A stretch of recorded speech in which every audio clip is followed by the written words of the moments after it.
Esa noche, mi hijo alzó su copa y susurró: «Ya está todo listo, mamá.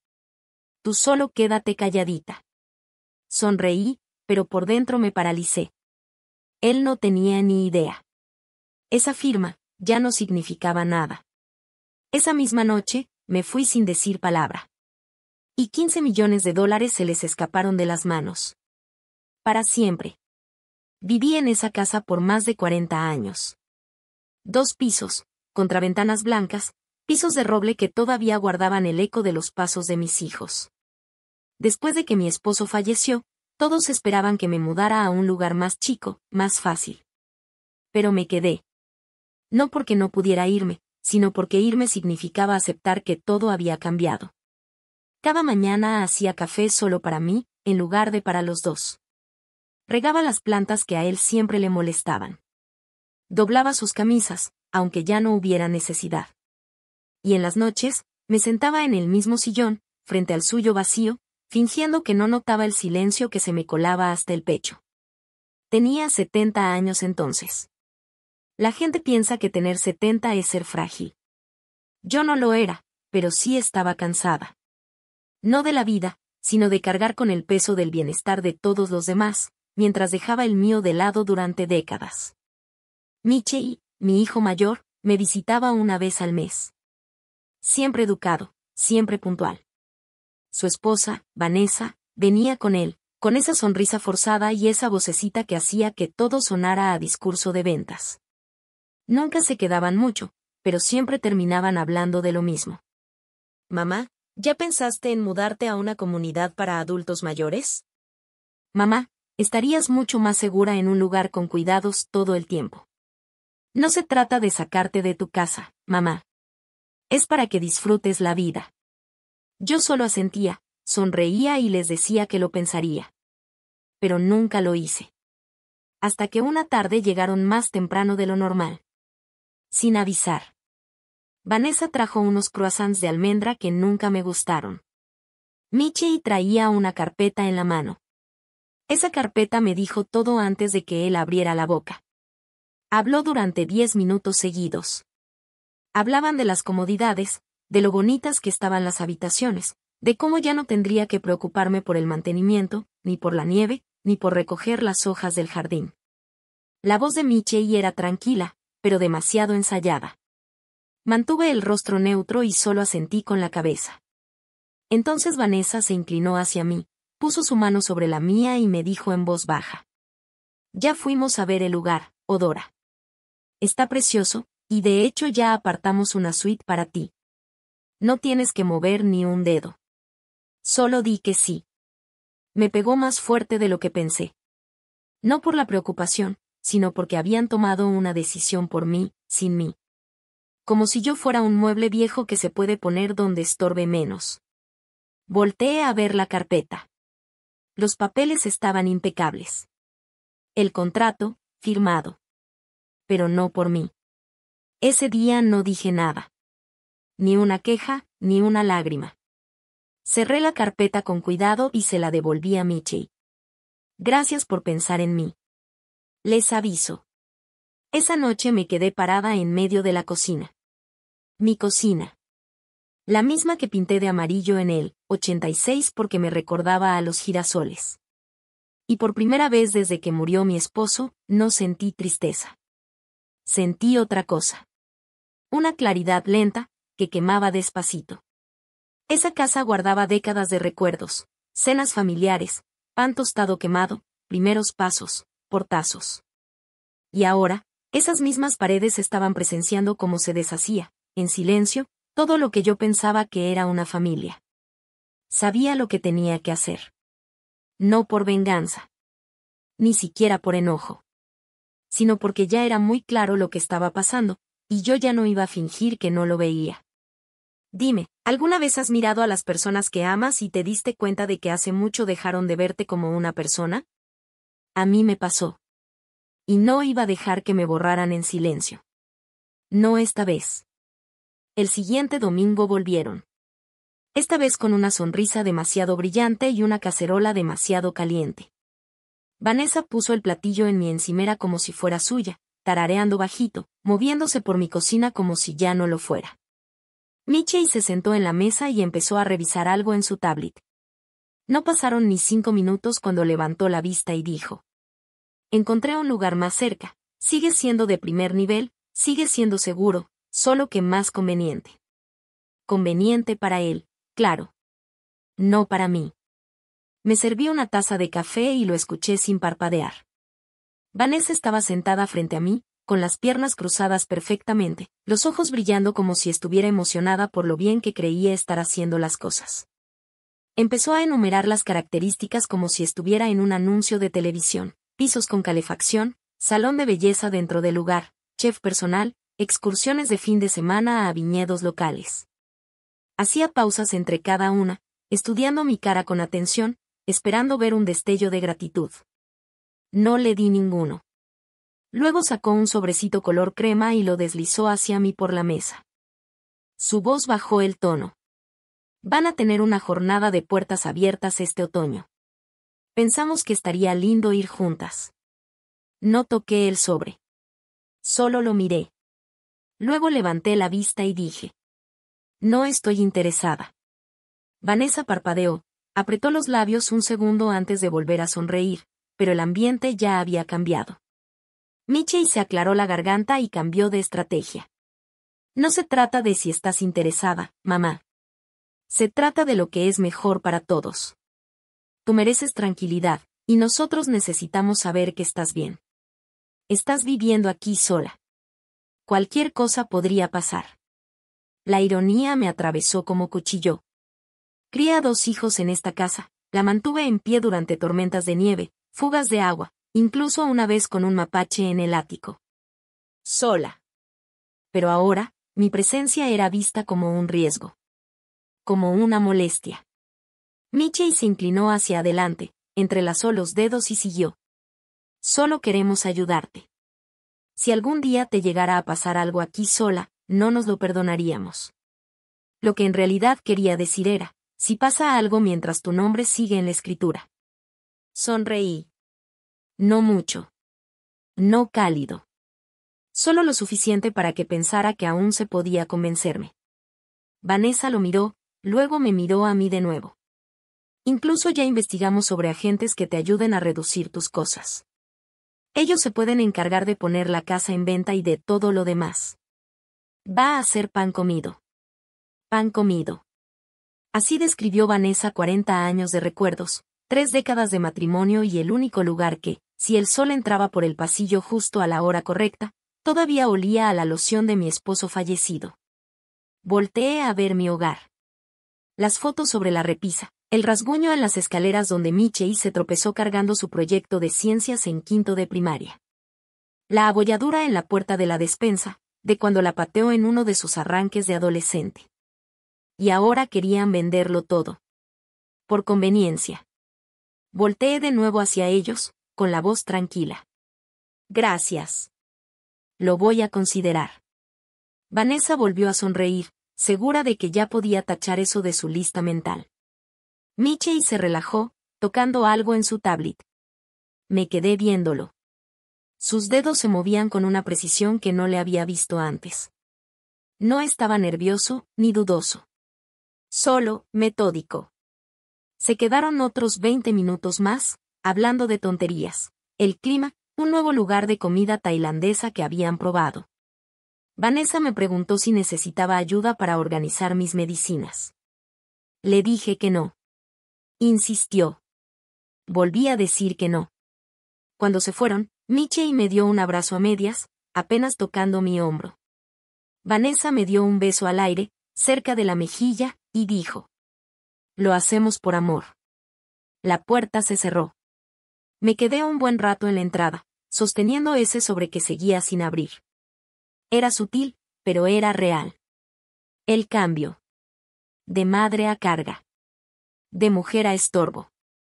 De persona a propiedad. Guardé el sobre en el cajón de la cocina y me preparé otra taza de café. Solo. Sin azúcar. Igualito como lo tomaba cuando me desvelaba haciendo declaraciones de impuestos para 5 sucursales del grupo de servicios aeroportuarios. Cuando todavía era útil. cuando a nadie se le ocurría hacerme a un lado. Esa noche abrí la caja fuerte vieja que tengo en el closet. Adentro estaba la carpeta. Mi carpeta. La que tiene todos los números de cuenta, los detalles del fideicomiso, las contraseñas que solo yo conozco. Todo a mi nombre. No al de Michelle. No al de Vanessa. 15 millones de dólares. Construidos en 12 años de inversiones inteligentes y silenciosas, dividendos, acciones inmobiliarias, bonos escondidos bajo distintas entidades que nadie conoce. Cerré la caja y me senté en la cama. La casa volvió a quedarse en silencio, pero esta vez no se sentía como soledad. Se sentía como claridad. Todo empezó con un correo mal enviado. Todavía conservaba mi cuenta de correo de cuando trabajaba. Ya casi no la usaba, estaba llena de boletines que nunca leía y estados de cuenta que ya había redirigido. Pero esa tarde, algo me hizo revisarla. Algo me empujó. Y ahí estaba. Un mensaje de un banco que no reconocí. Asunto, recordatorio final de autorización. Estuve a punto de borrarlo, pensé que era spam, pero entonces vi mi nombre completo, mi nombre legal en la vista previa del mensaje. Le di clic.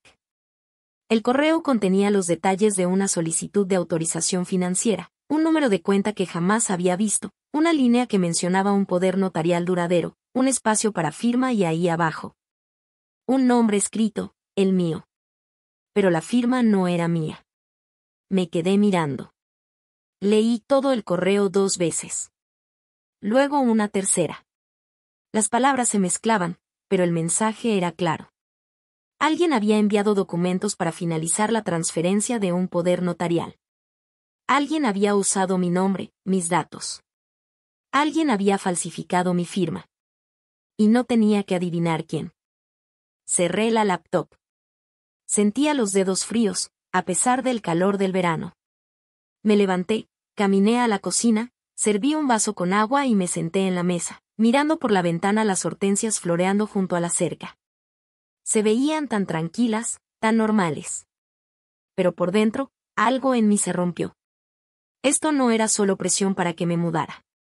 Era un plan. Uno estructurado, calculado. Y había avanzado tanto que una institución legal casi lo finalizaba sin siquiera hablar conmigo. Mi mente volvió a las últimas visitas. El tono suave de Michelle. El encanto ensayado de Vanessa. Como hablaban de mí, no conmigo. La seguridad con la que actuaban. El sobre. La firma en la carpeta. El hecho de que ya nadie mencionaba directamente la casa. No esperaban que yo aceptara mudarme. Contaban con que lo haría. Abrí el cajón junto al fregadero y saqué un bloc de notas, el mismo donde antes apuntaba la lista del súper. Escribí el nombre del banco, el número de referencia, la hora exacta del correo. Y luego encerré en un círculo una palabra, falsificada. Necesitaba ayuda. No un escándalo, no una pelea. Ayuda. A la mañana siguiente, hice una llamada. A alguien con quien no había hablado en más de 10 años. Su nombre era Trina, y solía ser la abogada de bienes de una de las empresas para las que mi esposo trabajó como consultor. La recordaba bien porque tenía una mirada aguda y no se achicaba cuando los hombres intentaban interrumpirla o hablar por encima de ella. Contestó en el segundo timbrazo. Le dije que quería revisar unos documentos antiguos y necesitaba una consulta privada. Hizo una sola pregunta. Le di una sola respuesta. Nos vimos al día siguiente en una cafetería tranquila, a unas 2 horas de donde yo vivía, justo a las afueras del centro. Llevé impreso el correo electrónico y mi testamento viejo. Ella llegó con un bloc legal amarillo y una pluma que hacía un clic demasiado ruidoso. Leyó todo sin decir ni una palabra. Luego me miró y dijo: Esto no es un malentendido. Es fraude. Y necesitas actuar ya. Asentí. No lloré. No me tembló la voz. Solo asentí. Pasamos las siguientes 2 horas revisando cada detalle. Me pidió una lista de todas las instituciones donde tenía cuentas, cada propiedad, cada línea de beneficiarios, cada documento que pudiera estar en riesgo. Tenía todo. Porque siempre fui organizada, callada, meticulosa. Porque nunca confié en que lo fácil fuera lo correcto. Ella hizo una lista, luego hizo una llamada. Luego otra. Para esa misma tarde, la mayoría de mis cuentas ya estaban congeladas o marcadas por actividad sospechosa. Se generaron nuevos códigos de acceso, se reiniciaron contraseñas, y las declaraciones en papel se redirigieron. El siguiente paso era revocar formalmente cualquier poder notarial que se hubiera tramitado sin mi consentimiento. Entregamos esos papeles esa misma semana. Durante todo el proceso, hablé poco. No hacía falta decir mucho. Los hechos ya hablaban por mí. Esa noche, de regreso en casa, me senté en el porche con un vaso de té helado. El cielo tenía ese tono entre dorado y morado que solo aparece al final de un día seco de verano. Lo vi desvanecerse mientras mi celular vibraba sobre la mesa. No lo contesté. Ni siquiera tuve que ver para saber que era Michelle. Entró un buzón de voz. Luego otro. Cuando por fin los escuché, su voz sonaba plana, ensayada. Hola, ma. Nomás quería saber cómo estabas. Vanessa dice que has estado un poco distante. Bueno, espero que todo esté bien. Llámame cuando puedas. Guardé el mensaje. No porque significara algo, sino porque marcaba algo. La primera vez que su tono traía siquiera una pizca de nerviosismo. Esa noche volví a abrir la caja fuerte. Pero esta vez no solo la miré. Empecé a sacar documentos, a organizarlos en carpetas, a escanear los que necesitaría para mover todo de lugar. Y al fondo de la caja, debajo de años de papeles, encontré un álbum de fotos. Uno de esos baratitos, con fundas de plástico y la portada deslavada. Adentro, fotos. Michelle de bebé, sosteniendo una cuchara de madera como si fuera una espada. Vanessa en su boda, sonriendo junto a mí como si ya fuéramos familia. Un viaje a Arizona. Navidad en Ohio. El cumpleaños de mi esposo. Todos sentados en la mesa, riendo. Cerré el álbum. No porque me doliera, sino porque ya no dolía. Y eso me dijo todo lo que necesitaba saber. Esa noche casi no dormí. No por ansiedad, sino porque mi mente por fin había hecho clic. Durante años me callé por mantener la paz. Pero ahora, la paz tenía otra forma. Se parecía más a los límites. Al silencio con intención. Al amanecer, me vestí, preparé una nueva olla de café y saqué mi agenda de piel roja del fondo del closet. No la usaba desde el funeral de mi esposo. En aquel entonces, pensé que ya no tenía planes por hacer. Pero ahora necesitaba cada página. El primer paso fue contactar a Trina de nuevo. Esta vez no para preguntar nada, solo para confirmar que íbamos a proceder. Le dije que quería que todo estuviera bien amarrado, protección de cuentas, restricciones de acceso, posicionamiento legal. Quería actualizar mi testamento, reescribir las instrucciones médicas y modificar el poder notarial con condiciones explícitas. No preguntó por qué. Solo dijo. Yo lo redacto. Después conduje hasta el banco. No la sucursal local donde trabaja Michelle, sino otro, en otro pueblo, donde nadie supiera mi nombre. Me reuní con un gerente, entregué todas mis identificaciones y pedí hacer 2 movimientos importantes. Primero, transferí una parte significativa de mis activos líquidos a un fideicomiso irrevocable. Segundo, añadí una cláusula que prohíbe cualquier cambio o revocación sin mi autorización directa y en persona. Para mediodía, ya estaba hecho. Ese dinero ya no era mío en el sentido tradicional, pero ahora estaba seguro, intocable. Y lo mejor, ya no era carnada. De regreso a casa, pasé por una sucursal de UPS y renté un apartado postal privado. Redirigí todos los estados de cuenta ahí. Toda la correspondencia futura, especialmente lo relacionado con mi casa o mi salud, ya no pasaría por mi dirección principal. No quería que Vanessa volviera a abrir mi correspondencia por ayudarme a organizar. Ya en casa, me moví con discreción. Ya no hacía llamadas desde la cocina. Ya no dejaba documentos sobre el mostrador. Quité el calendario familiar, ese que todavía tenía cumpleaños marcados, y lo reemplacé por un pizarrón blanco sin nada. No quería recordatorios. Ni de quiénes eran ellos, ni de quién había sido yo para ellos. Ese viernes, Michie se apareció de nuevo. Sin avisar esta vez. Solo el ruido de su coche entrando mientras yo recortaba los arbustos. Sonrió mientras subía por la entrada, saludando con la mano como si todavía viviéramos en el mismo mundo. Me puse derecha, sacudí la tierra de mis guantes y esperé. Él empezó con cortesías, que las flores estaban bonitas, que me veía muy bien. Y luego, sin rodeos, soltó el detalle, que Vanessa había estado en contacto con una asesora inmobiliaria, nomás para tantear el mercado. Nada urgente, claro, solo para informarse. Asentí una vez y le dije. Qué considerado de su parte. Vi el cambio en su cara. No se lo esperaba. Esperaba resistencia, tal vez lágrimas. Pero no le di ninguna. Me siguió hasta la cocina, donde le serví un vaso con agua. Se sentó en la mesa, mirando los mostradores vacíos, el calendario que ya no estaba. El lugar se veía más frío ahora, más limpio. Menos como el hogar que él recordaba. Bebió un trago de agua y se inclinó un poco hacia adelante. Mira, más sé que estas cosas son difíciles, pero solo queremos facilitar todo para todos. No se trata de control. Se trata de tranquilidad. Sonreí. Luego me disculpé y fui al estudio. Regresé con un sobresellado y lo puse sobre la mesa frente a él. Miró el sobre, dudó. ¿Y esto?, preguntó. Le respondí. Una actualización, por si te da curiosidad. Lo abrió. Adentro había una carta de una sola hoja, del despacho de Trina. Decía que todas las autorizaciones legales previas habían sido revocadas. Que nadie, ni siquiera la familia, tenía autoridad financiera ni médica sobre mí. Y que todas las nuevas directrices estaban archivadas bajo representación legal independiente. Michie no dijo nada. Leyó la hoja 2 veces, luego la dobló con cuidado y la regresó al sobre.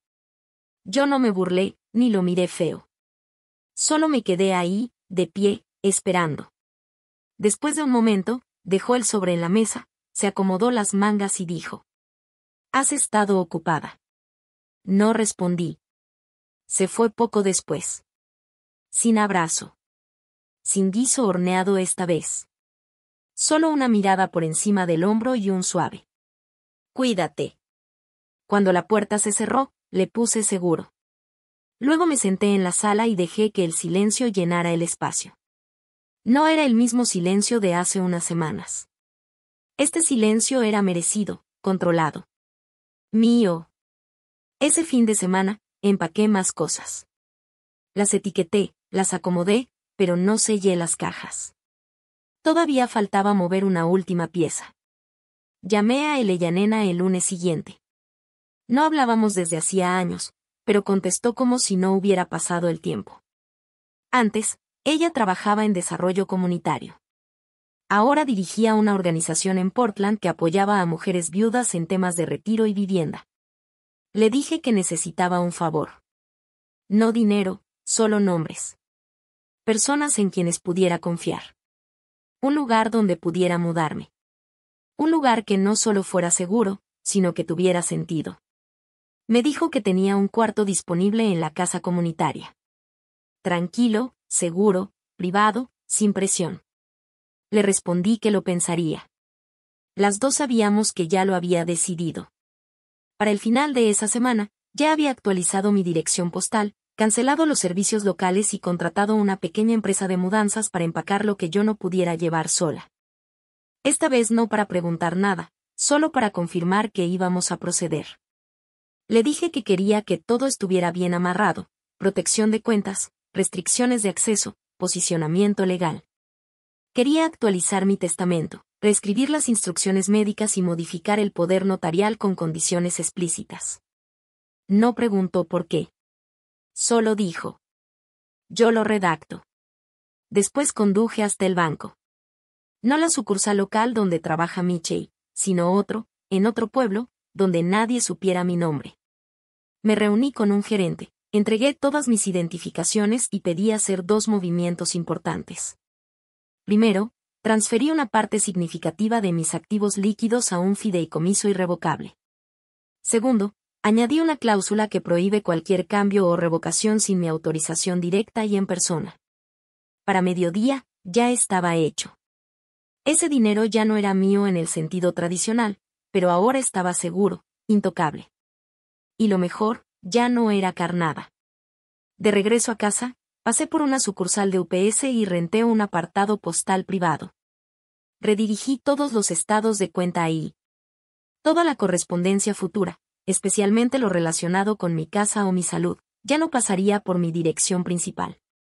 No quería que Vanessa volviera a abrir mi correspondencia por ayudarme a organizar. Ya en casa, me moví con discreción. Ya no hacía llamadas desde la cocina. Ya no dejaba documentos sobre el mostrador.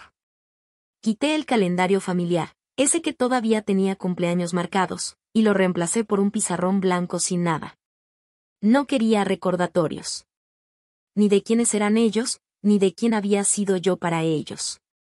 Ese viernes, Michie se apareció de nuevo. Sin avisar esta vez. Solo el ruido de su coche entrando mientras yo recortaba los arbustos. Sonrió mientras subía por la entrada, saludando con la mano como si todavía viviéramos en el mismo mundo. Me puse derecha, sacudí la tierra de mis guantes y esperé. Él empezó con cortesías, que las flores estaban bonitas, que me veía muy bien. Y luego, sin rodeos, soltó el detalle, que Vanessa había estado en contacto con una asesora inmobiliaria, nomás para tantear el mercado. Nada urgente, claro, solo para informarse. Asentí una vez y le dije. Qué considerado de su parte. Vi el cambio en su cara. No se lo esperaba. Esperaba resistencia, tal vez lágrimas. Pero no le di ninguna. Me siguió hasta la cocina, donde le serví un vaso con agua. Se sentó en la mesa, mirando los mostradores vacíos, el calendario que ya no estaba. El lugar se veía más frío ahora, más limpio. Menos como el hogar que él recordaba. Bebió un trago de agua y se inclinó un poco hacia adelante. Mira, más sé que estas cosas son difíciles, pero solo queremos facilitar todo para todos. No se trata de control. Se trata de tranquilidad. Sonreí. Luego me disculpé y fui al estudio. Regresé con un sobresellado y lo puse sobre la mesa frente a él. Miró el sobre, dudó. ¿Y esto?, preguntó. Le respondí. Una actualización, por si te da curiosidad. Lo abrió. Adentro había una carta de una sola hoja, del despacho de Trina. Decía que todas las autorizaciones legales previas habían sido revocadas. Que nadie, ni siquiera la familia, tenía autoridad financiera ni médica sobre mí. Y que todas las nuevas directrices estaban archivadas bajo representación legal independiente. Michie no dijo nada. Leyó la hoja 2 veces, luego la dobló con cuidado y la regresó al sobre. Yo no me burlé, ni lo miré feo. Solo me quedé ahí, de pie, esperando. Después de un momento, dejó el sobre en la mesa, se acomodó las mangas y dijo. ¿Has estado ocupada? No respondí. Se fue poco después. Sin abrazo. Sin guiso horneado esta vez. Solo una mirada por encima del hombro y un suave. Cuídate. Cuando la puerta se cerró, le puse seguro. Luego me senté en la sala y dejé que el silencio llenara el espacio. No era el mismo silencio de hace unas semanas. Este silencio era merecido, controlado. Mío. Ese fin de semana, empaqué más cosas. Las etiqueté, las acomodé, pero no sellé las cajas. Todavía faltaba mover una última pieza. Llamé a Eleyanena el lunes siguiente. No hablábamos desde hacía años, pero contestó como si no hubiera pasado el tiempo. Antes, ella trabajaba en desarrollo comunitario. Ahora dirigía una organización en Portland que apoyaba a mujeres viudas en temas de retiro y vivienda. Le dije que necesitaba un favor. No dinero, solo nombres. Personas en quienes pudiera confiar. Un lugar donde pudiera mudarme. Un lugar que no solo fuera seguro, sino que tuviera sentido. Me dijo que tenía un cuarto disponible en la casa comunitaria. Tranquilo, seguro, privado, sin presión. Le respondí que lo pensaría. Las dos sabíamos que ya lo había decidido. Para el final de esa semana, ya había actualizado mi dirección postal, cancelado los servicios locales y contratado una pequeña empresa de mudanzas para empacar lo que yo no pudiera llevar sola. Ya me habían quitado suficiente tiempo.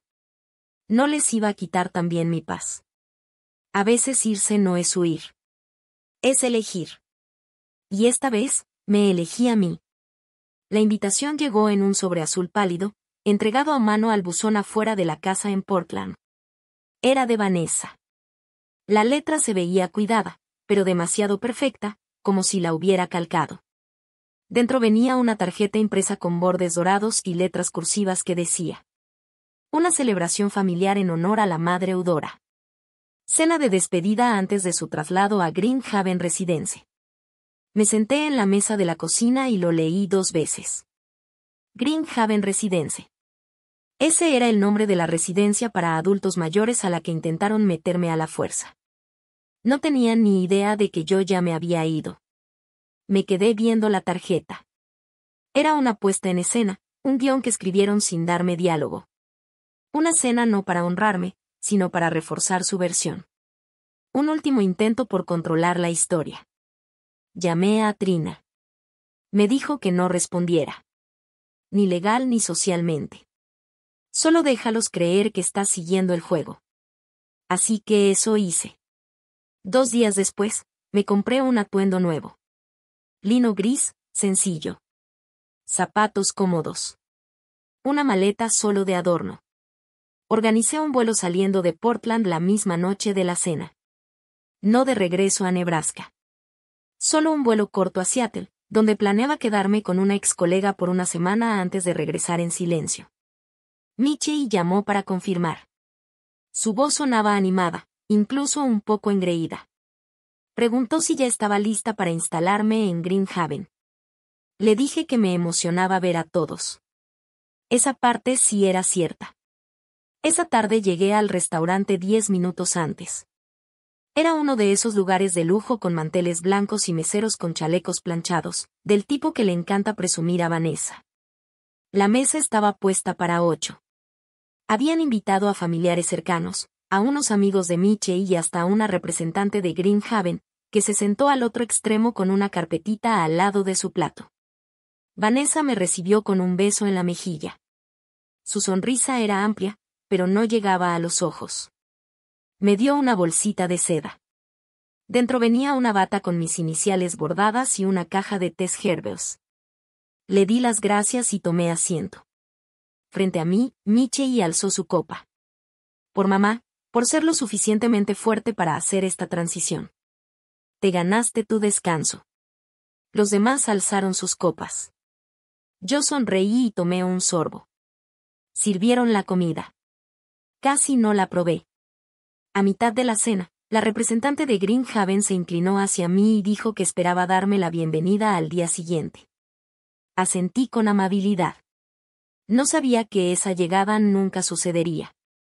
Cuando sirvieron el postre, Michie sacó una carpetita y la deslizó por la mesa. Solo son unas cositas para firmar, dijo. Puro trámite. Para ayudarnos a manejar todo de forma más eficiente. Abrí la carpeta despacio.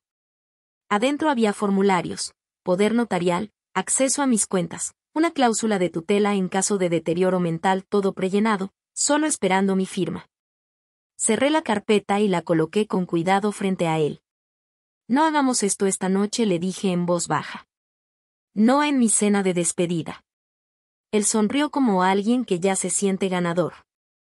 Vanessa tomó la carpeta y la metió en su bolso, dejando la mano sobre ella como si fuera un trofeo. La noche se alargó entre risas y copas de vino. Yo también reí, aunque no por las mismas razones. Observé cada rostro en esa mesa y pensé en lo lejos que había llegado. En cómo ninguno de ellos se dio cuenta de que la mujer que intentaban enterrar ya se les había escurrido por la puerta de al lado. Después de la cena, di las gracias, abracé a algunos y posamos para una foto. Michie levantó la cámara en alto. Vanessa se inclinó hacia mí. Me despedí, les dije que nos veríamos al día siguiente en el registro, y salí directo al taxi que ya me esperaba afuera. No fui a casa. Me fui directo al aeropuerto. Mi vuelo salía a las 11:25. Vi cómo las luces de Portland se hacían pequeñas mientras despegábamos. En mi bolsa llevaba un sobre pequeño. Adentro, una copia firmada de la transferencia del fideicomiso, el documento completo con la fundación de Elena como única beneficiaria. Era real, irrevocable y ya estaba archivado legalmente. A la mañana siguiente, mientras Miche y Vanessa esperaban en Green Haven con sonrisas y papeles nuevos, yo caminaba junto al Puget Sound, tomando café y dejando que el viento me despeinara. Apagué mi celular. No por enojo, sino por libertad. Podían organizar más cenas si querían. Ensayar discursos, preparar formularios, pero yo ya no estaba en esa habitación. La función había terminado, y esta vez, el final lo había escrito yo. La mañana después de la cena, desperté en una cabaña de renta, escondida entre un grupo de pinos a las afueras de Seattle. La cama era sencilla, las sábanas un poco tiesas por haberse secado al aire, y las paredes olían levemente a cedro y pintura vieja. Afuera, la neblina flotaba sobre las colinas, suavizando el paisaje hasta parecer un recuerdo que aún no vivía. Preparé café con una vieja percoladora sobre la estufa y me paré junto a la puerta mosquitera, descalza, sosteniendo la taza con ambas manos. No había ruido. No había expectativas. Nadie tocando la puerta para preguntar si ya había firmado algo o si había empacado suficientes suéteres para el asilo. Tomé un sorbo largo y, por primera vez en años, el café me supo a libertad. A las 9:15, mi celular vibró una vez. Un mensaje de Trina entró, archivado. Confirmado. Finalizado. No necesitaba más palabras. Los documentos se habían procesado. La transferencia del fideicomiso estaba hecha. La fundación ya era oficial. Mi nombre no figuraba ni cerca de esos 15 millones. Y nadie de mi vida pasada podía tocar ese dinero. A las 9:30, el celular volvió a vibrar. Esta vez era Michie, ¿dónde estás?, seguido por otro, ya llegó el coche. Te están esperando. Y por último, tenemos que hablar. Coloqué el celular boca abajo sobre la mesa y salí.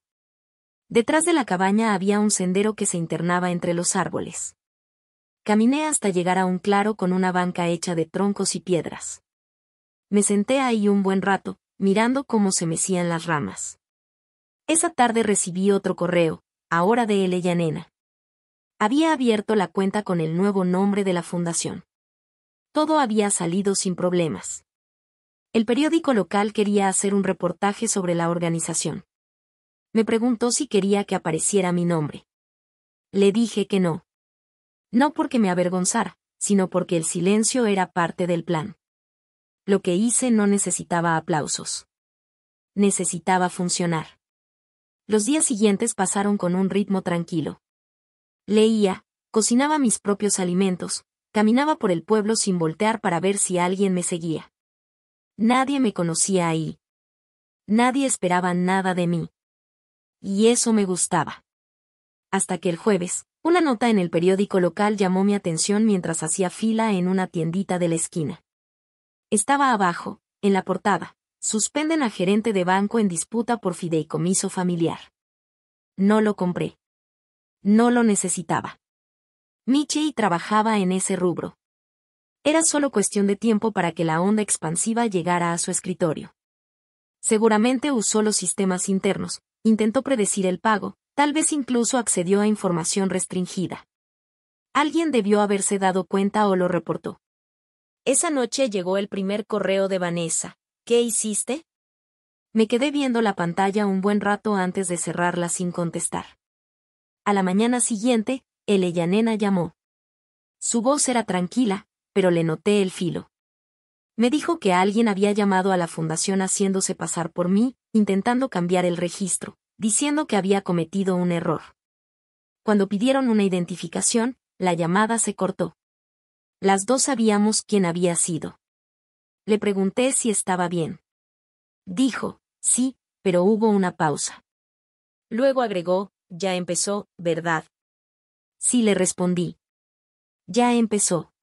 Para esa misma tarde, habían llegado 3 mensajes más.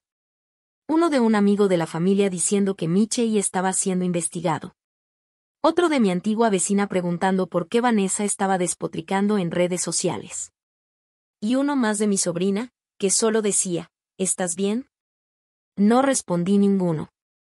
En vez de eso, me senté con el mismo cuaderno rojo que había cargado por 3 estados. Fui pasando las páginas, una por una, despacio. Cada apunte, cada decisión, cada peso estaba registrado con el cuidado de alguien que sabía de lo que era capaz la gente cuando pensaba que no tenías poder. Y ahora, esa suposición se estaba desmoronando. La mañana del sábado sonó el teléfono de la cabaña. Me sobresalté. Casi nadie tenía ese número. Contesté despacio. Era Trina. Dijo que la prensa ya empezaba a rondar, que la fundación probablemente saldría en los encabezados, nos gustara o no. Me preguntó si quería preparar un comunicado, una declaración, lo que fuera. Le dije, todavía no. Que especulen. Que se imaginen que la mujer a la que subestimaron ahora está sentada en silencio, en un lugar que no pueden encontrar, construyendo algo que no pueden alcanzar. Esa tarde me senté en la escalinata del frente con una taza de té. El viento cambió. En algún lugar cuesta abajo sonó una campana, tal vez de una capilla pequeña. No creía en señales, pero ese sonido, tan leve y lejano, se me quedó en el pecho. No estaba escondida. Estaba esperando. Esperando la próxima onda. Esperando, no por miedo, sino porque se acercaba el momento en que todo lo que ellos habían construido sobre mentiras empezaría a quebrarse. Y cuando eso pasara, no alzaría la voz. Simplemente seguiría con lo planeado, tranquila, firme, inquebrantable. Porque yo ya me había ido, y la historia que creían controlar ya no les pertenecía. La llamada llegó tarde por la tarde, justo cuando las nubes empezaban a enroscarse sobre las montañas. Estaba sentada en la mesa de la cocina, doblando por 5ª vez un trapo de cocina viejo, no porque hiciera falta, sino porque mis manos necesitaban ocuparse en algo. Era Trina otra vez. Su voz sonaba más pesada de lo normal. Lo hizo, dijo. Usó tu casa vieja como garantía. 400.000. Lo firmó una semana antes de la cena. Me faltó el aire. No por el shock, ni siquiera por dolor, sino por una tristeza profunda, callada, que se asentó en el pecho. La casa en la que viví 30 años, la que aún guardaba el olor de las camisas de franela de mi esposo, la que tenía esa tablilla floja donde él solía golpear el pie mientras leía el periódico. Se la llevó como si fuera suya. La firmó con una sonrisa, frente a mí, en la mesa. Ni siquiera dudó. Le pregunté a Trina qué había hecho el banco. Me dijo que el préstamo fue marcado por inconsistencias. El título no se había liberado por completo. Mi nombre seguía vinculado por una cláusula menor que Trina había insistido en mantener hasta que se completara la reasignación total de la propiedad. Esa cláusula nos había comprado tiempo. Trina dijo. Por ahora están reteniendo los fondos, pero hay presión desde dentro. Cerré los ojos y me recosté en la silla. Esto ya no se trataba de dinero. No realmente. Se trataba de hasta dónde era capaz de llegar alguien cuando sentía que el mundo le debía algo. Se trataba de cómo el sentimiento de derecho podía retorcerse en algo más oscuro, si lo vestías con suficientes justificaciones. Fui hacia la ventana. Los pinos seguían inmóviles. Miré más allá, sin fijarme en nada en particular. Michey había apostado, no al estilo de los casinos o las cartas, sino con el legado, con la sangre, con ese tipo de confianza que se construye entre mañanas en silencio y heridas que se remiendan en pareja. Y lo hizo mientras yo me sentaba en la misma mesa, fingiendo que todo estaba bien. Esa noche no dormí. Me quedé acostada en la cama pequeña, bajo una colcha deslavada, mirando cómo el techo se movía con el viento de afuera. Pensé en todo el silencio que había tolerado a lo largo de los años, no solo de Michey, sino de tantas personas. Había hecho espacio para las necesidades de todos. Me doblé, esperé, busqué razones. Pero nadie regresó a preguntarme qué necesitaba yo. Por la mañana, caminé hasta la oficina de correos y envié un solo sobre a Trina. Dentro iba una nota escrita a mano, pidiéndole que procediera con el congelamiento de cualquier reclamo restante relacionado con la propiedad en Nebraska. También incluí una declaración final, renunciando a todos los derechos familiares futuros sobre la herencia. Le pedí que la hiciera pública. Sin más preguntas, sin firmas pendientes. Que vean lo que es una puerta cerrada con llave. Regresé e hice té, de toronjil. Mi esposo solía tomarlo por las noches. Mientras me sentaba en la mesa, saqué una libreta vieja y me fui hasta la última página. Escribí una lista de cada objeto de esa casa que Michie había intentado reclamar. Cada rincón de mi vida que él había convertido en una cifra. Luego hice otra lista, de todo lo que él nunca supo. La caja pequeña con cartas de mi mamá. La receta que mi esposo había escrito en los márgenes de un libro. Las noches tranquilas, sola, después de que todos se habían ido. Cuando doblaba la ropa y le hablaba a las paredes como si pudieran escucharme. Cosas que ningún título de propiedad podía capturar. Cosas que ningún poder legal podía tocar. Unos días después, volvió a sonar el teléfono de la cabaña. Esta vez era el nena. Quizá quieras ver el periódico de hoy, me dijo. Fui a la tienda del pueblo y compré un ejemplar. En la sección local, en una esquinita abajo a la izquierda, había una nota pequeña. Se alega representación financiera fraudulenta en acuerdos de préstamo privados. No había nombres, pero no los necesitaba. Esa misma tarde, recibí un último correo de Michie.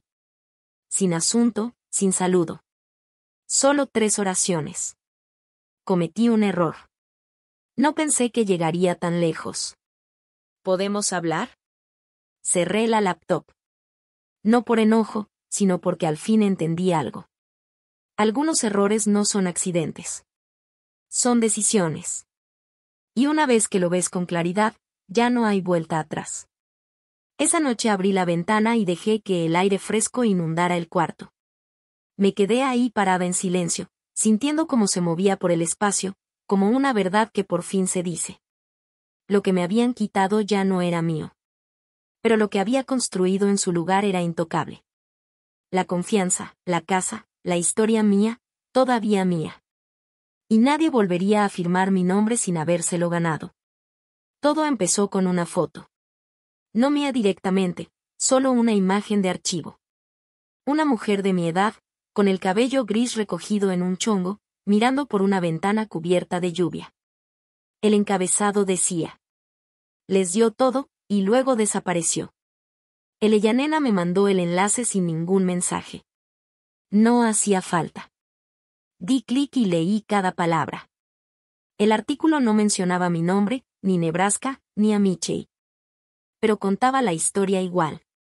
Una mujer descubría que sus hijos adultos habían falsificado documentos financieros. Para tomar control de su patrimonio. Una donación repentina de 15 millones, redirigida a través de una organización sin fines de lucro. Una investigación en curso por agencias estatales financieras. Sin nombres. Aún sin carácter oficial.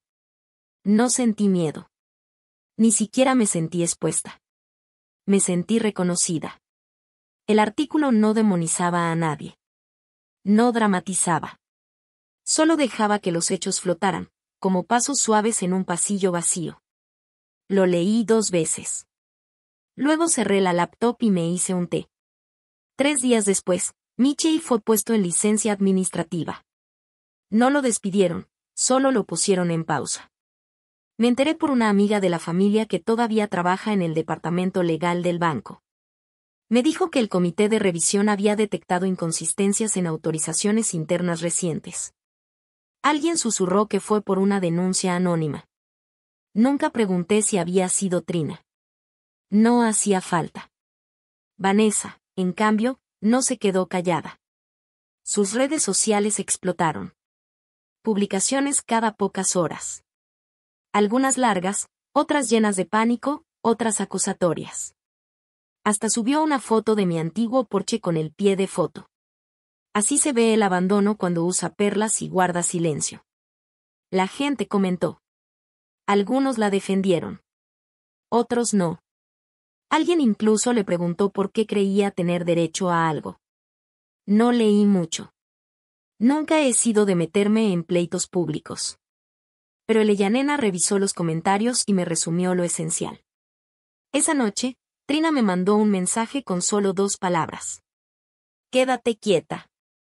A la mañana siguiente desperté y vi que el artículo ya había sido retomado por un medio más grande. Ahora era nacional. Le agregaron detalles, no nombres, pero cerca.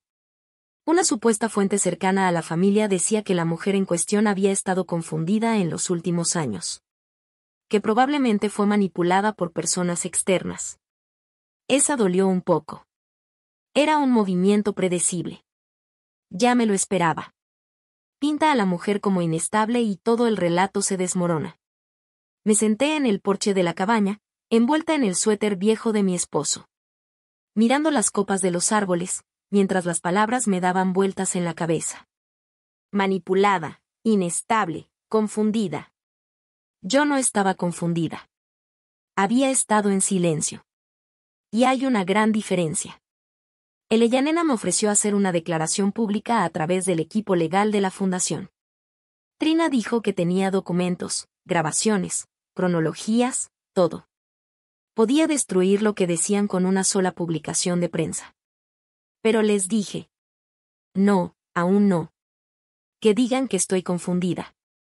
Que griten al vacío. Cuanto más hablen, más gente va a escuchar el silencio del otro lado, y se va a preguntar por qué suena más firme. Esa misma tarde, Eleyanena trajo su laptop a la cocina y me enseñó un clip corto de un programa de noticias. La conductora leyó el artículo en voz alta, hizo una pausa tras los detalles principales, sacudió la cabeza y dijo. Si esa historia es real, esa mujer es brillante. Ojalá escriba un libro. Eleyanena soltó una carcajada. Yo no. No porque no tuviera gracia, sino porque esto no lo estaba haciendo por venganza ni por lucirme. Solo quería que se callara el ruido. Y por primera vez, se había callado. En menos de 2 semanas, el sitio web de la fundación recibió más visitas de las que pudimos contar. Voluntarios se ofrecieron a ayudar. Llegaron mensajes por montones. Algunos eran donaciones. Otros eran historias. Una mujer desde Arizona contó que había tratado de advertirle a su mamá sobre el abuso financiero de su hermano. Pero la dejaron fuera. Otra, desde Wisconsin, dijo que cuidó a su esposo durante 2 décadas. Para que al final excluyeran del testamento unos hijastros que apenas conocía. Un sobre pequeño llegó por correo. Adentro venía un cheque por $25 y una nota escrita a mano. Para las mujeres que esperaron demasiado para irse. La pegamos en la pared, justo arriba del escritorio. Ese pedacito de papel valía más que toda la cobertura mediática junta. Eventualmente recibí un correo de Vanessa. Era largo. Una mezcla confusa de disculpas a medias y amenazas disfrazadas. Decía que Michelle nunca quiso hacerme daño. Que todo se le salió de las manos. Que yo les debía la oportunidad de explicarse. No respondí. Lo borré. Porque para ese entonces ya entendía algo que antes no me había permitido ver con claridad. Esto no se trataba de un malentendido. No fue un error de juicio ni falta de comunicación. Fue una decisión. Una que tomaron juntos. Con los ojos bien abiertos. No se aprovecharon de mí porque pensaran que era débil. Lo hicieron porque estaban seguros de que me iba a quedar callada.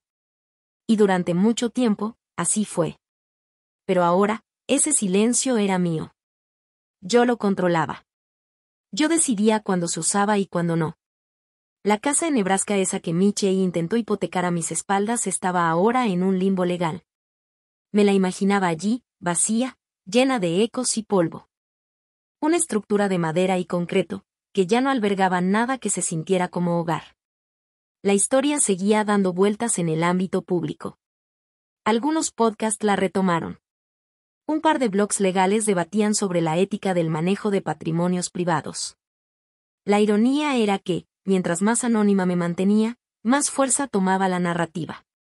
Porque podía ser la historia de cualquiera. Y quizás ese siempre fue el punto. Para cuando salió el tercer artículo, dejé de guardar recortes. Ya no necesitaba pruebas. La justicia no estaba en los encabezados. Estaba en la forma callada en la que ya no se me cortaba la respiración al pensar en ellos.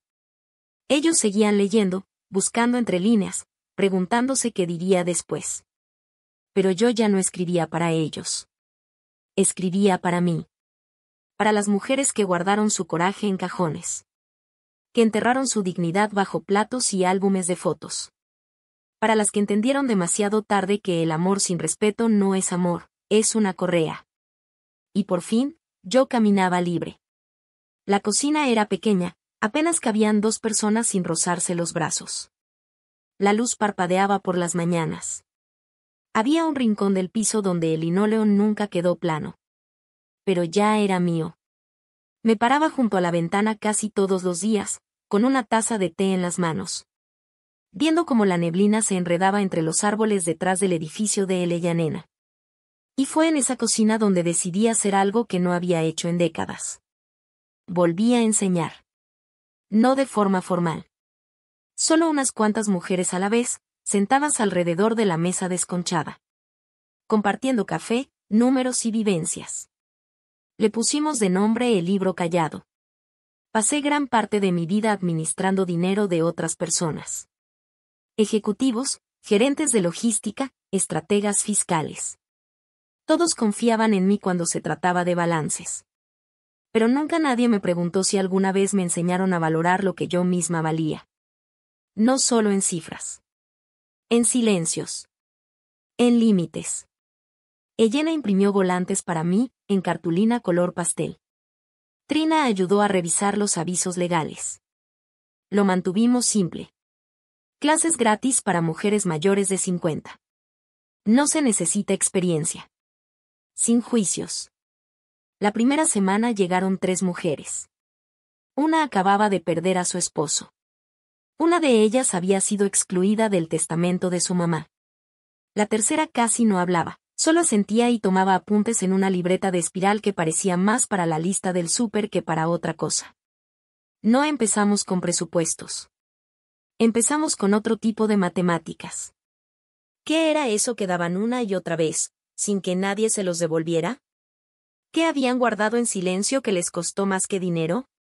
Lloraron en silencio. Luego se rieron. Y al final, se quedaron después de clase a ayudarme a lavar los trastes. La voz se empezó a correr. Para la tercera semana ya éramos 12 mujeres, y la cocina no daba abasto. Elellanena consiguió el sótano de la iglesia. Sillas plegables, una cafetera con café muy aguado. Pero era suficiente. Nunca les dije quién era. No de verdad. Nunca usé nombres. No mencioné Nebraska, ni a Michelle, ni a Vanessa. Solo les conté que antes pensaba que el silencio era una forma de paz. Que creía que mantener las aguas tranquilas era la mejor forma de mantenerse a flote.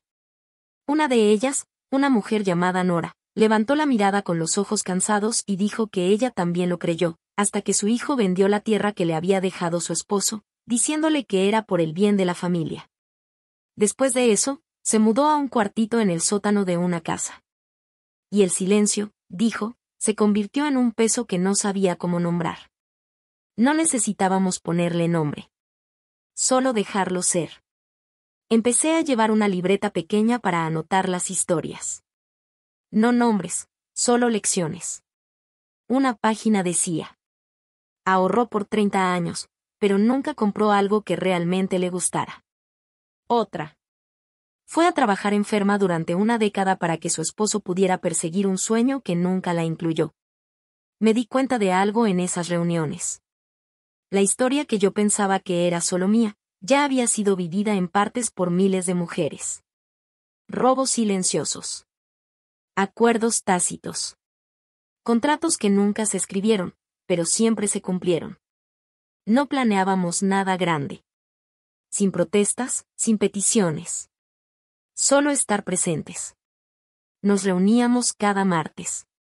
Pasábamos calculadoras y galletas caseras. Y aprendimos lo que era trazar una línea, sin necesidad de explicarla. Un día, Elellanena trajo a una invitada. una periodista joven, educada. Preguntó si podía quedarse, que no grabaría nada, que solo quería escuchar. Volteé a ver a las mujeres alrededor de la mesa. Asintieron. Así que se quedó. Al terminar la sesión, me pidió hablar aparte. Me preguntó si podía darle una frase, algo personal, algo con fuerza. Negué con la cabeza. Le dije que no. Pero le di una hoja vieja de las que escribí años atrás, cuando aún estaba casada. Decía: ser invisible no es lo mismo que estar a salvo. Ella dobló la hoja y me dijo: gracias. Esa misma semana, salió una pequeña columna en el periódico local. No en la portada, solo una esquinita bajo las notas comunitarias. Describía al libro silencioso como un grupo de educación financiera para mujeres que buscaban independencia en una etapa más avanzada de la vida. No mencionaron mi nombre. No mencionaron mi pasado. Esa noche dormí mejor que en semanas. Mi vida ya tenía otro ritmo. Me despertaba temprano, caminaba al café de la esquina por un bagel sencillo y un café negro. Volví a leer libros, no solo artículos, libros enteros. Escribía cartas, a personas que alguna vez conocí y a otras que nunca conocería. A veces me sentaba junto a la ventana en silencio, no porque tuviera miedo de hacer ruido, sino porque ese silencio por fin era mío. Ya no necesitaba demostrarle nada a nadie. Ni a Michelle, ni a Vanessa, ni a nadie que alguna vez intentó cortar mi historia antes de que llegara el final. Elena decía que muchas veces la sanación empieza en las cocinas. De esas donde se revuelven memorias viejas con recetas nuevas. Donde las mujeres no se juntan para arreglarse entre sí, sino para recordarse que sobrevivir no es egoísta. Es sagrado. Y por eso seguimos reuniéndonos. A veces 5 mujeres, a veces 20, a veces solo 2, pero siempre las suficientes. Porque en esa cocinita y luego en el sótano de la iglesia construimos algo que yo nunca había visto en todos mis años entre oficinas y juntas. Construimos dignidad. Silenciosa. Inquebrantable. Y cada vez que me paraba al frente del grupo, con una calculadora desgastada en una mano y una olla de café recién hecho en la otra, sabía una cosa con absoluta claridad. No me habían borrado. Había vuelto a empezar. Llegó en un sobrecolor crema, sin remitente, solo mi nombre escrito con tinta azul al frente. Casi lo tiré con el resto de la correspondencia sin importancia, pero algo en la letra me hizo detenerme. Se notaba cuidadosa, no adornada, solo, honesta. Lo abrí despacio. Dentro venía una sola hoja de papel rayado, doblada 2 veces. La letra era pequeña, algo inclinada, como si quien le escribió hubiera dudado muchas veces, pero aún así decidió continuar. La primera línea decía: no sé si esto va a llegar a la persona correcta, pero espero que sí. No firmó con nombre completo, solo puso, Beth. Escribió sobre su mamá. Sobre decisiones que ya no podían deshacerse. Dijo que había leído algo en internet, una frase de una mujer anónima sobre cómo el silencio no es lo mismo que estar a salvo. Contó que le recordó la forma en que solía hablarle a su madre. Como minimizaba sus preocupaciones, la tachaba de paranoica, le decía que exageraba. Escribió: no me di cuenta hasta que fue demasiado tarde que yo estaba repitiendo lo mismo que mi papá le decía a las 2. Beth contó que su mamá había fallecido el año pasado. Dijo que la culpa se había instalado en lugares a los que ni la terapia lograba llegar del todo. Pero al leer esa frase, la del cuaderno, la de Leyer sintió como si alguien la hubiera despertado con cuidado. Como si hubiera estado bajo el agua y de pronto pudiera ver la superficie. No pidió nada. Ni perdón, ni respuesta. Solo quería decir que ahora lo veía. Que entendía. Dijo: si tuviera otra oportunidad, no me habría defendido. Solo habría escuchado. Sostuve la carta un buen rato. Mi pulgar presionando el borde del papel, ya suavizado por los dobleces. No lloré. Pero sentí el pecho hueco. De esa forma en que no lo había sentido desde el día que dejé Nebraska. No era un vacío pesado, solo, abierto. Esa noche me senté en la mesa de la cocina con mi cuaderno. El de las historias calladas. Pasé las hojas hasta una en blanco. Escribí. Ella respondió, aunque su madre ya no pudiera leerlo. Pensé en todas las mujeres que había conocido en los últimos meses.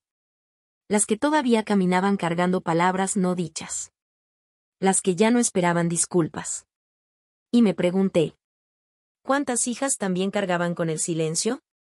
¿Cuántos hijos despertarían demasiado tarde? ¿Cuántas historias terminaban antes siquiera de empezar a repararse? No escribí una respuesta larga. No intenté consolar ni aconsejar. Solo puse. Ahora sí escuchaste. Eso vale. La doblé, la metí en un sobre y la envié a la única dirección que tenía. El apartado postal que había garabateado en la esquina inferior de la página. Después, el Ellanena me encontró en la cocina. Aún con el sobre entre las manos. No preguntó nada. Solo sirvió té para las 2 y se sentó a mi lado. El silencio que siguió no fue pesado. Fue compartido. Guardé la carta de Beth. La metí en la parte de atrás de mi cuaderno. No la enmarqué. Ni la leí en la siguiente reunión. No era para eso. Era un regalo silencioso. Un puente construido demasiado tarde para una mujer. Pero justo a tiempo para alguien más. Y ahí me di cuenta del verdadero poder de las historias. No está en lo fuerte que se cuentan, ni en cuántos las oyen. Sino en lo que provocan. En cómo una vida, dicha con sencillez, puede llegar al corazón de otra persona sin pedir permiso. Esa noche soñé con la casa de Nebraska. No como era llena de tensión y papeles. Sino como la versión que nunca viví. La cocina cálida. El aire suave. Mitch y yo compartiendo pan tostado. No hubo palabras entre nosotros, solo entendimiento. Al despertar, no sentí tristeza. Sentí calma. Porque, aunque esa versión de la vida nunca se hiciera realidad, yo había vivido lo suficiente para poder dársela a alguien más. Y tal vez ese era el verdadero sentido de sobrevivir. Crear algo más suave a partir de los escombros. Mandar una carta a la oscuridad y confiar en que alguien, en algún lugar, encendería un cerillo. Era una mañana gris de martes. La lluvia había caído sin parar desde el amanecer. De esa que no cae con fuerza pero tampoco se detiene. Llegué temprano al sótano de la iglesia. Encendí las luces, acomodé las sillas. Limpié la mesa larga y plegable más por costumbre que por necesidad. El aire olía ligeramente a papel, café y madera vieja.